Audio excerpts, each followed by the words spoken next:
I was wrong about the Kevin Durant trade. When that transaction first came out, I made a video on it pretty much immediately. And I think I undersold it for the Houston Rockets. Because I was pretty well caught up in the age of Kevin Durant. And with that you don't necessarily want to give up too much for him, but I was wrong. Because the Houston Rockets, they wanted their guy and they got him, and he's a very good fit over there in Houston.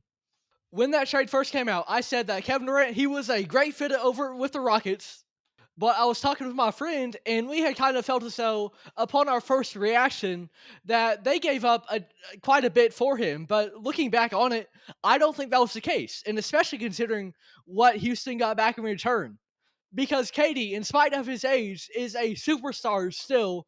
He is a top 10, 12 range player, and a perfect fit for this team that really needed a number one consistent scorer. And also, when you bring in a superstar like KD, oftentimes there can be an adjustment period. Look at Rudy Gobert.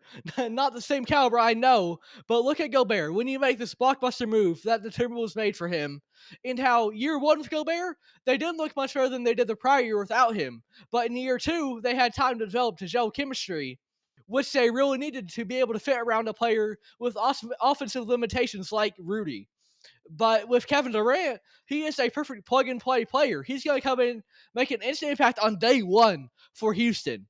And that's exactly what they want. And overall, I think this looks like a really good team.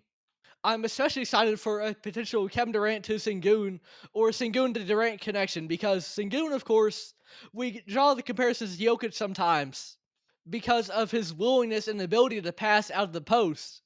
And there's almost no player better in the league to be able to catch a pass and make a shot than KD. So that's huge over there. That's really going to help Sengun in his development, I believe. He kind of plateaued this past year. I think he can get well back on track with this move. And so overall, I think he's a really good fit there. And this is huge for the Rockets.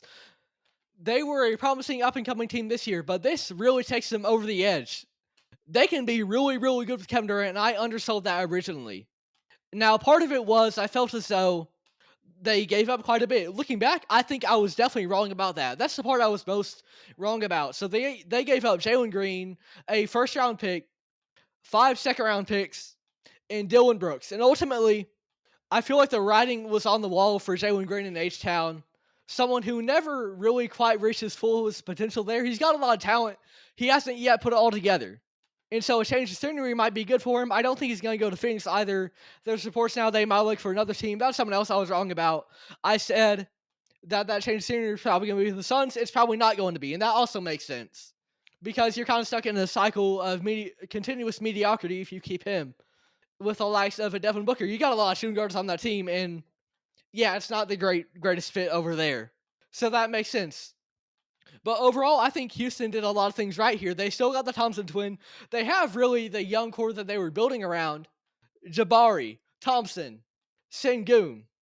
They just gave up Jalen Green, Dylan Brooks, first round pick, which you don't even know how that was going to turn out yet, and some seconds. And that's okay because they got Kevin Durant in return.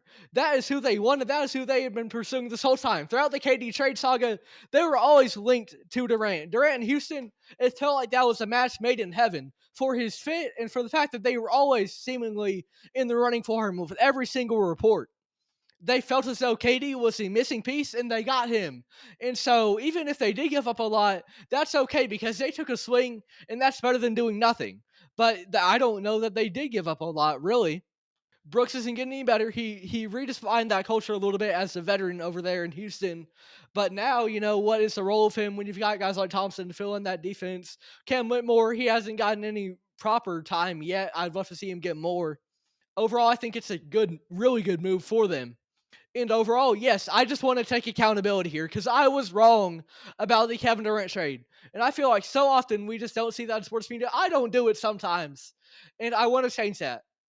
Throughout this NBA final stretch, man, I thought it was going to be really the start of something special with State of the Association, and it wasn't. I've gotten 5 subs in the past month, and that means I'm doing something wrong. But I don't want to be doing something wrong. I want to be out here and taking accountability and doing something different.